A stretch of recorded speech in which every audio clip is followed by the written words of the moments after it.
Hey friends, welcome back to another episode of the Passion Connected podcast.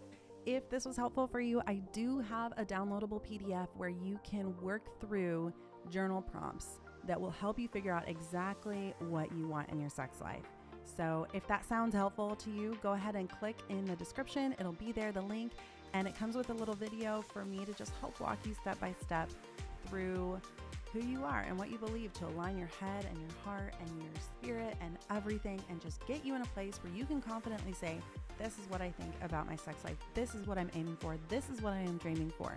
So go ahead and click that link. I will see you guys over there. Welcome to the Passion Connected Show. Hey friends, welcome back to another episode of the Passion Connected podcast. I am loving this conversation today because it actually came out of a conversation that I had with my husband. We were just sitting there talking, and I kind of had this concept for this episode of boundaries, and everything that came out of this episode just flowed so well. And I'm so excited to share with you guys what we were talking about, what came up from some of our past experiences, and what I think could be really helpful for people when it comes to the topic of boundaries. We're going to have a few episodes on boundaries, but this one specifically is about you getting right with yourself and figuring out where your own boundaries lie when it comes to sex.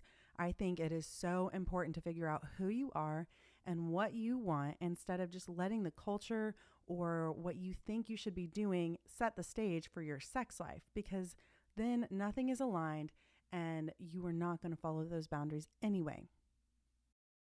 So part of the reason this conversation came up is because I was thinking about the best sex advice I'd ever been given. And it actually wasn't advice at all. It was a question. I had gone to a professor and I had been asking about boundaries and just what he thought, like what was supposed to align with my faith, and what did he think was good or bad, or should I be doing with my fiance or not doing with my fiance, and what should I be preparing for marriage, and where should I be at on all these things. And he turned around and he asked me, what do you think? What is your boundary? And that just caught me off guard. I had been given so much advice from so many other people, and I was expecting this professor who I really trusted and admired to turn around and tell me, oh, this is what the Bible says, or this is what I would do if I were in your situation. And I was not expecting him to come back at me and say, well, what do you think? Do you think it's okay if he touches your boobs? Do you think it's okay if you guys make out?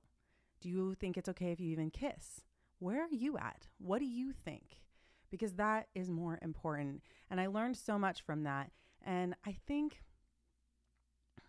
sometimes we like to think of boundaries as something that just boxes us in. And the problem is, if we set boundaries and view them as something that's boxing us in instead of freeing us up, then of course it's going to be harder. Of course we're going to fight it. Of course we're going to look at these rules and these lines and say, like, I don't want to follow this. Really, truly, like in my heart, this is what I think I should be doing, but I'm not following that because that's not what I actually want and I actually think. We put lines and boundaries up for ourselves that we think that we should have. And then we get angry at those lines and those boundaries, and we're like, why are they there? And oh, this is so frustrating. And oh, this is so hard. And it's because we had never aligned ourselves and the boundaries together. We didn't take the time to put ourselves in this situation where we're asking ourselves, what do I actually think about this? And align ourselves. Because if it's a boundary we think that we should have, then we would take the time to get ourselves right with it and be positive about it and be happy about it. And if it's not something that aligns with our faith or ourselves or our souls or who we are and what we believe and think and want, then we may need to readjust those boundaries and those lines. We don't want to have negative feelings centered around our boundaries, because that doesn't help anybody. It reminds me of this story I heard from Francis Chan, who's a Christian author, and speaker. And he was talking about his daughter and how his daughter came to him one time after school and just was so angry at him, just angry at him. And he couldn't get her to talk for a while. But when he did, she came out and said that she was really frustrated because she wasn't being invited to parties because everybody knew her dad was Francis Chan. And so they knew that she had these faith beliefs and boundaries and things that she couldn't or shouldn't be doing. And they didn't want to invite her because of her dad and their boundaries. And so she was just really mad. And he took a second and he said that this is one of the scariest things that he's ever done is he asked her, okay, so, they're drinking and they're going off into rooms alone and all of this. And I understand that it frustrates you to not be invited. Do you want to reassess our rules? And he said it was so terrifying because here he is asking his teenage daughter, okay, like this is something that frustrates you. Do you want to reassess these? Or where do you stand? And I was just in awe of this story because I think that it shows how much a parent can work with their children and respect the fact that they are growing into adults. And what was interesting is she ended up thinking about it for a long time and says, no, actually, I think that the boundaries that we have, the rules that we have are right. And even though it frustrates me, I would like to keep those rules and those boundaries, which is just so incredibly mature of his daughter. I'm just so impressed. But I think this story to me shows she was mad at her dad because he was this picture of the boundaries in her life, of the things that she wanted, but she couldn't have. And he opened the door for her to take a moment to say, where do you stand on this? And once she processed, she came to this conclusion that actually, no, she was okay with it. And I don't know the rest of the story. I don't know how everything else went, but I would imagine that she came away from this feeling more aligned and accepting the boundaries as herself instead of just something that had been placed on her. And so she was probably less likely to get frustrated when times came up where she wasn't invited to things or where she felt like she couldn't go to things, because she had owned and accepted that this was her boundary as well. This is what she believed and this is what she thought and this is what she was okay with. So I am definitely the kind of person who likes to put hard boundaries on herself. I kind of force myself into specific things. I'm one of those people who says, I'm going to do this. And so I do. And I can say I'm pretty hard on myself, and it means I can also be hard on other people. But I think for myself, part of it is done out of this expectation of knowing I can do it, but a lot of it is done out of fear instead of freedom. I think a lot of times people will give you boundaries when you ask because they are doing it out of a place of fear instead of freedom. I think my professor turned around to me in a place of freedom and said, what are your boundaries? Because he didn't have fear for me. He knew that I could figure this out on my own. He knew that I could work through my own faith and I could work through my own beliefs and my own boundaries in sex and what I thought was right. A lot of times people will give you their idea of what boundaries should be in place at what stages. Not so much because of what they have researched scripturally, and sometimes it's there, but more often than not, it's based out of a fear for you and or a fear that if you do something different, that their boundaries were wrong, then freedom for you. This idea that you will be okay and you can make your own way. When it comes to sexuality, a lot of times we have these hard and fast rules that we believe that we should put up, because if we don't, or if someone else doesn't, they're going to fall off the wagon. They're going to get off track. If they don't put this hard boundary, this hard line here, then of course they're just going to keep going. They're just going to run with it. The problem is, if we haven't sat down and actually thought and opened our minds up to what we think about those boundaries and rules, then we don't know where we stand on them. And if we don't know where we stand on them, then of course we're going to get off track to whatever we think should be there because we haven't actually processed it. When I was dating my husband, we were trying to make rules and lines and boundaries and figure things out. And we made this thing where we said we weren't going to kiss until we got married. And it's a load of crap. It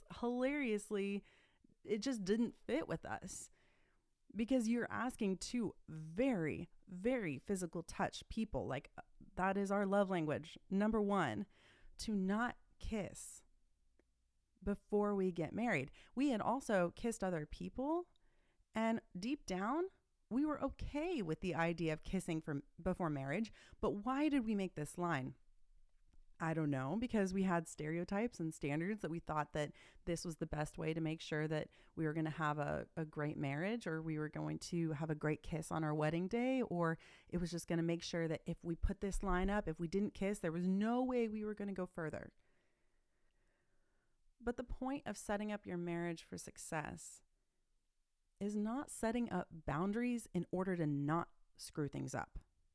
It's setting up personal dreams and visions and boundaries of freedom that go towards the end goal of intimacy. If you're setting up a boundary not to kiss before marriage, it should not be this thing that is just boxing you in and holding you back. It should be because you are aiming for more intimacy, because you have this way that you know that you and this person will grow closer together, and not kissing is going to mean that there is more intimacy. If kissing is okay with you and okay with your faith, and you want to do that before marriage, then by all means, don't make this rule because somebody else said that that's what it should be. If you believe that you're going to grow closer in intimacy with both your spouse, future spouse, and God, then kiss, please. Please do. And this applies to so many rules and boundaries. I am not going to get on this podcast and tell you, do this, don't do that, do this, don't do that, because I am not you, and I don't have your faith. My faith is my own, and we may align things up, and we may both believe in Christ and the God of the Bible and Scripture, and we may not. We may believe the same God and interpret Scripture differently. Do you know how many scriptures are interpreted so differently in the world? It is insane. So what I'm going to call you to is not set this boundary up, or do this, or do that, or don't do this, or don't do that, or I'm giving you freedom to just do whatever you want. No, I'm going to tell you, figure out who you are. Take that time. It is worth it, because if you align yourself with what you actually believe and what you actually think, then you're going to follow and be true to your own self and your faith. For us, sharing our first kiss while we were dating was so magical for both of us, and it aligned with what we wanted. It aligned with our understanding of Scripture, of love, and of intimacy, and it did not ruin anything for marriage. Because I like to ask people about their understanding about healthy sexuality, I get a ton of different versions of what boundaries should look like. And in the end, none of them were helpful to me because I wasn't thinking for myself.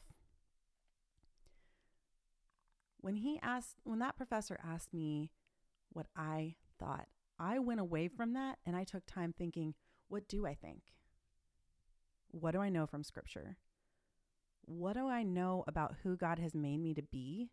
And what do I know about my relationship with my boyfriend, fiance, soon to be husband? I really don't think that God is a cookie cutter God.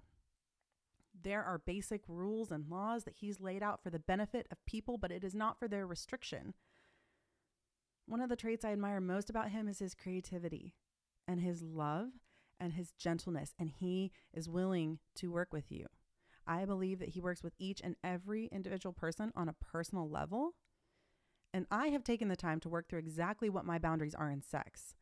In the end, that has led to more intimacy, more love, more freedom. My boundaries that I have, even now in marriage, my boundaries that I have of things I will and won't do, or things that I agree with or don't agree with have given me more freedom, not less, because it is who I am and it is what I am aligned with. It has led me to a closer relationship with the Lord and my husband when I have put time in to figure out what my boundaries are instead of what everyone else's boundaries are, what everyone else is doing, what everyone else thinks about scripture, what everyone else thinks about culture, what everyone else thinks that I should or shouldn't be doing. So that being said, come away with this with the freedom to go search for yourself.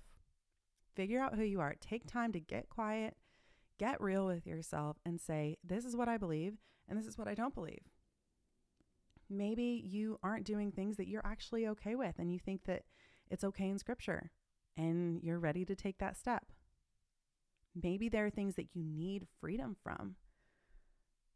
These ideas that, I'm scared of this or I'm hurting with this. Take time to figure out, I'm actually, not really okay with what I'm doing right now.